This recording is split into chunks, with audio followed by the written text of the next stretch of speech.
Welcome back to New Rockstars, I'm Erik Voss, and this is a breakdown of Shazam Fury of the Gods, a follow-up to the 2019 DC film Shazam, with a lot of fun cameos, Easter eggs, and a shameless Skittles product placement that almost made me run back out to concessions. Sir, we were told you to cut you off after 4 boxes of Bunch of Crunch. But I need to taste the rainbow, damn it! Let's break this movie down scene by scene, and a reminder to check out our new channel, The Deep Dive, where this Friday will be my analysis of the 1989 Batman. The best way to support our growing network is to get some of our merch at nerdriot.shop. Okay, Fury of the Gods opens with some fury of some gods in a museum by the Acropolis in Athens, where Rizwan Manji plays a very non-Greek, unlucky docent who explains the history of the wizard's broken staff, which, remember, Shazam Billy snapped in half in the 2019 film, and the docent here says it was found in a dump outside Philly after breaking 3 trash compactors. 2 figures in Greek armor march up, the Furies, Hespera, Helen Mirren, and Calypso, Lucy Liu. Calypso tries to press her hand through the glass casing at first, setting up Shazam, encasing her inside the dome barrier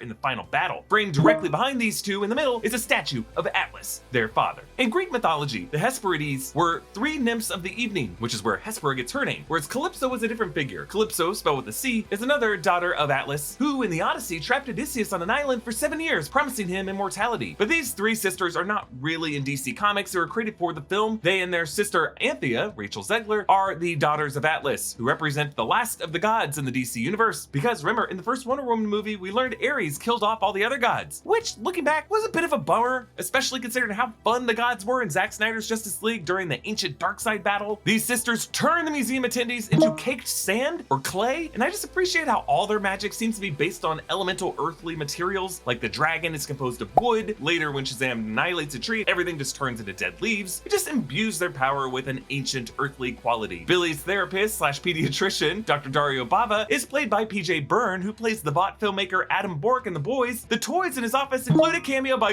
Annabelle. This movie's director, David F. Sandberg, also directed Annabelle Creation, and he included an Annabelle cameo in the 2019 Shazam film and that antique shop early in the movie. There are also Wonder Woman dolls, a Batman figurine, literally DC merch is everywhere in this movie. It's not even worth pointing out at this point, but in the back, there is a unicorn, King of the Beasts. The really fun DC Easter eggs here are on the alphabet wall. S for Starro, the villain from the Suicide Squad, T for Titano the Super Ape, a Superman villain, and K for Kraken, an ancient beast fought by Aquaman. Billy is confessing his imposter syndrome, comparing himself to the Flash and Aquaman and Batman, naming them in the order of the next times we will see these movies on the DC slate. The Flash coming June 2023, Aquaman The Last Kingdom coming December 2023, and the next Matt Reeves, Robert Pattinson Batman scheduled for October 2025. New head of DC Films James Gunn announced their Gods and Monsters plan earlier this year, and at the moment, it's kind of tough to see how Shazam Fury and the Gods will fit into it, if at all. This movie's post-credit scene shows Harcourt and Economos from Gunn's The Suicide Squad and HBO Max's Peacemaker series recruiting Shazam for the Justice Society, similar to Amanda Waller trying to recruit Black Adam in that movie's post-credit scene. Now, since it seems like there are a sizable number of DC fans who are going after James Gunn constantly right now, and Harcourt is played by James Gunn's real-life wife, Jennifer Holland, Gunn did say that the post-credit scene and the whole film was shot before he took over DC in December. But he does have a Peacemaker spin-off series, Waller, in the works for HBO Max, and this could tie into that. Either way, it sounds like the Flash movie this summer will reset the DC film continuity, with other universes left as deliberate elseworlds, like the Pattinson Batman universe and the Joaquin Phoenix Joker universe. So whether or not Shazam is part of that really depends on how well this movie does. We return to the family foster home with Freddie, Eugene, Pedro, Darla, and Mary. Darla is accused of leaving Skittles in her pockets, and she makes a diorama of unicorns attacking Genghis Khan, foreshadowing the unicorn charge in the final act, which is fueled by Skittles, the ambrosia of today, which is generous. Like, have you tried the butterbeer at Wizarding World of Harry Potter, or the Cocoa Puff topped cold brew at Galaxy's Edge? Yes, obviously I have a sweet tooth. I'm all cavities. Grace Caroline Curry plays both the normal Mary Bromfield and the powered up Mary, the only one of the Shazam family to not have an adult actor playing her powered up form. As Sandberg said that she's already an adult now. Also, Michelle Borth wasn't brought back from the first film after some interesting political Instagram posts. The kids in this movie are always wearing reference shirts, like Billy here wears a Goonies shirt, as he's really the Mikey of this Goonies crew, trying to keep them all together. Goonies never say die. Freddie, just like in the 2019 film, is always wearing shirts for like Aquaman. We see him wearing a Batman and Robin shirt as a literal bat and Robin. At the end of the movie, a gremlin shirt. He also wears a shirt with a tree, which you could see as a mirror of the tree of life that the Daughters of Atlas are trying to regrow. Eugene wears an Iconoclast shirt, which is actually a video game that David F. Sandberg's brother made. As they leave their home, walking out on the street, on the fence is Torpa. Torpa is a school where Sandberg and his wife, Loda Loston, met, whereas Yundal is written beneath it. That's a school they both transferred to. Sandberg said that this whole walk and power-up shot was a pickup shot that they had to do since originally they had them power up off camera, and for the placeholder during test screenings, they actually used something that they shot for the first movie and no one noticed apparently. The Philly fiascos power up to save the people on the bridge. The woman in the car is actually a cameo by Sandberg's wife, Lota. She stars in all of their amazing horror shorts on the Pony Smasher YouTube channel, including Lights Out, which this movie later references by someone saying Lights Out. In the credits, she's listed as nurse in need of a hero, as here she sings Bonnie Tyler's I Need a Hero. Obviously, Sandberg worked in a lot of references to his life and his friends and his horror influences. Later on in the movie, on one of the streets, Shazam is standing in front of a shop that reads Fulci, an homage by Sandberg to Italian film director Lucio Fulci. But here on the bridge, the family struggles to cooperate. Powered up, Freddy refers to himself as Captain Every Power and Billy as Captain Every Power Jr., just a running joke for how they don't really have superhero names yet, and the confusion of Shazam's real name, historically in DC Comics being Captain Marvel, before Marvel came in and just basically ripped off that name. So DC in the New 52 just basically had to rename him as Shazam. It's always been very confusing, but in the comics, when he went by Captain Marvel, Freddy was Captain Marvel Jr., so they're just kind of reversing it here. They debrief in the Rock of Eternity, which they have turned into their clubhouse. I love how the back wall of the rock has turned into a rock climbing wall. Freddy hangs newspaper clippings, including one of Wonder Woman, setting up Diana's cameo later. Not that surprising because Warner Brothers put it in all of their trailers, pretty much. Then in the room of doors, Eugene has gone through many of the doors, seeing which ones are not okay to go into. One is a sign warning, beware of spider dog. Another one, nightmare fuel, M for mature. Eugene gets thrown out of one covered in slime saying, do not go in there, which feels like an Ace Ventura reference. Do not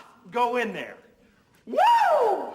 Billy says Wonder Woman doesn't have a job, joking that she doesn't wear a ponytail and glasses and work as an accountant. A nod to Diana's day job as a museum archivist in Paris, and to Linda Carter, TV Wonder Woman, when she played Diana Prince. Hesper and Calypso force an imprisoned wizard to repair the staff, but he keeps a splinter that he uses to summon Billy. At their high school from the last movie, Freddy meets Anne, aka Anthea, and a few bullies. And like in the 2019 film, Freddy just gets his ass kicked. This kid walks with a crutch, they bend his crutch. This is some real hate crime shit. And I know the Philly Flyers GM's son loves to do this kind of stuff, but can we have some consequences for people in movies who attack people with disabilities and not just write it off as typical bullying? Like the teacher just checks in with them afterwards like, hey, you okay, kid? And not going after the bullies to expel them? What is this, the 50s? Come on! Diedrich Bader plays this teacher, and this actor has actually voiced Batman in a number of animated titles, including the recent Harley Quinn series. And I love how in the background of the scene, it's a little detail that I think is very funny. There's a drama club poster with, we need more boys. Not in my high school drama club, I was the only boy they needed. Used to get all the parts until our teachers started recruiting jocks for the wrestling team to play the leads. Now, we work crazy hours to get these videos out to you as soon as we can. Our lunch hours can be more like our lunch 15 minutes. Luckily, we have some Hovsco e-bikes in the office to zip down the street to grab some food from a nearby restaurant. A Hovsco e-bike can go up to 28 miles per hour with pedal assist. The bike has a range of up to 60 miles throttle only, and up to 80 if you don't mind pumping your legs a bit. Even if you live in hilly San Francisco like I do, uphill riding is still smooth and easy. The hills of San Francisco have met their match. With the torque sensor pedal assist. Great for starting from stop on a hill. Also very, very fun. The high quality 88 volt Samsung LG lithium battery will keep your bike and your flashlight going, and they're a blast to ride. Folks in the office are always fighting for who gets to ride to pick up lunch. All Hovsco e-bikes come with a 2-year warranty and free shipping, and right now they're having a sale on some of their most popular models. If you enter promo code ROCKSTAR100 at checkout, you'll get an additional $100 off your purchase. There's never been a better time to get an e-bike, and Hovsco is hooking us up. Head to Hovsco.com to find the bike that's right for you, and don't forget to use promo code ROCKSTAR100 for an additional $100 off your purchase. Billy has a dream where he's on a date with Wonder Woman in Paris, and we only ever see her from behind here, like the Superman faceless cameo in the 2019 film, but this is not actually Gal Gadot here. This is a stand-in model, Taylor Cahill, and the wizard's face astral projects on her head in the dream, and I hope this doesn't awaken anything in me. But back in the Rock of Eternity, Billy references a violin that's constantly burning. This comes from the comics when the villain Ogar enchants Nero's fiddle to constantly release fire and nearly burns down the city of New York. They read up on the Daughters of Atlas and the Tree of Life in the archives, where they meet their friend Steve, a pen,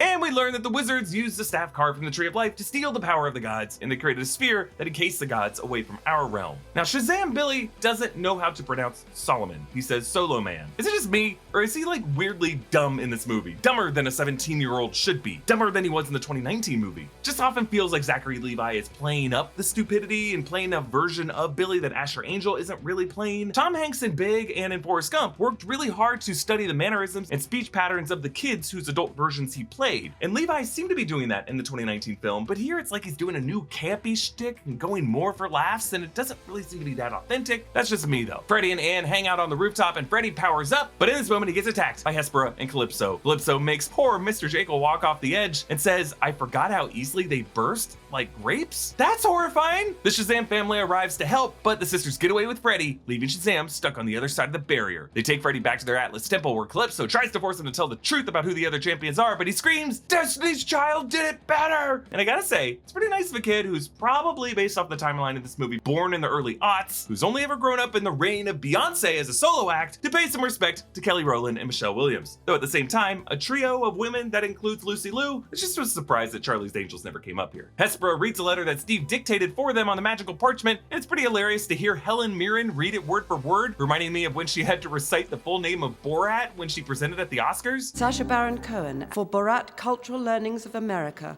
for Make Benefit Glorious Nation of Kazakhstan, based on characters created by Sacha Baron Cohen. Freddy and the wizard get thrown into Calypso's pit, where the dragon nearly burns them, but Anthea uses her powers to manipulate space to relocate them and help them escape. Shazam Billy has a summit with Hespera outside Sam's Philly cheesesteaks, where a guy calls him Colonel Cheesesteak, another Captain Marvel joke there. Billy says that he's seen all the Fast and Furious movies and he knows it's all about family, which does feel like another Helen Mirren nod for her role as Queenie Shaw in those movies. Shazam Billy again mistakes Solomon, saying he has the wisdom of Saruman from Lord of the Rings, so he knows who that is, but not Solomon. They have a fight with Hespera, they throw each other around. There's parallel shot composition where Hespera lifts Shazam to body slam him, and then he does the same to this woman at the end of the fight. They end up imprisoning her in the lair, but big mistake, because she escapes and steals that black-coated apple that we've been seeing throughout these scenes. Turns out this is exactly the seed they're looking for, one of the golden apples from the Tree of Life, and they use this to replant at Citizens Bank Park. As the roots snake through the city, pods hatch, releasing classical mythological monsters. Manticores, those are the lions with wings and stinger tails. Cyclopes, those are the one-eyed horned ogres. Minotaurs, of course the bull-headed boys, and harpies, those are the female-faced shrieking monsters. One of these Philadelphia residents who gets lifted off the ground and tossed is a cameo by director David F. Sandberg. The family meets atop the parking garage, and Rosa has a sweet moment with Billy, telling him he'll always have a home with them. Billy Shazam confronts Calypso on her dragon, calling her, "Hey Khaleesi!" And during this fight, he gets hit with a black toxic sludge, and he's thrown to the street below, where a local Shazam fan says, "You're the best, Captain Marvel." This is actually a cameo by Michael Gray, who played Billy Batson in the 70s TV series. Darla uses ambrosia of Skittles to attract a herd of unicorns who mow down the other monsters, and Darla screams, "Taste the rainbow, motherfuckers!" Which almost makes the product placement worth it, I think. Calypso's dragon kills Hespera and nearly kills Anthea, and Freddy stands at her side, but Billy's able to grab the tail and ends up trapping Calypso and the dragon in a shrunken version of the dome just around the Tree of Life in Citizens Bank Park. Hespera had told him that his lightning would annihilate everything inside the dome, so it's a showdown on the field between Billy and the dragon. Billy uses that staff to impale the dragon against a tree, screaming Shazam, wiping out all the magic and the life inside the dome and killing all three of them. They end up holding Billy's funeral at the temple, a place that it's not entirely clear how they got to, since there's no magic currently in the world, so however they got there, they were dragging Billy Batson's corpse, coffin flopping it all over the streets of Philly. The wizard says they need a god to re-spark the staff, and Diana appears with the amazing Wonder Woman theme music.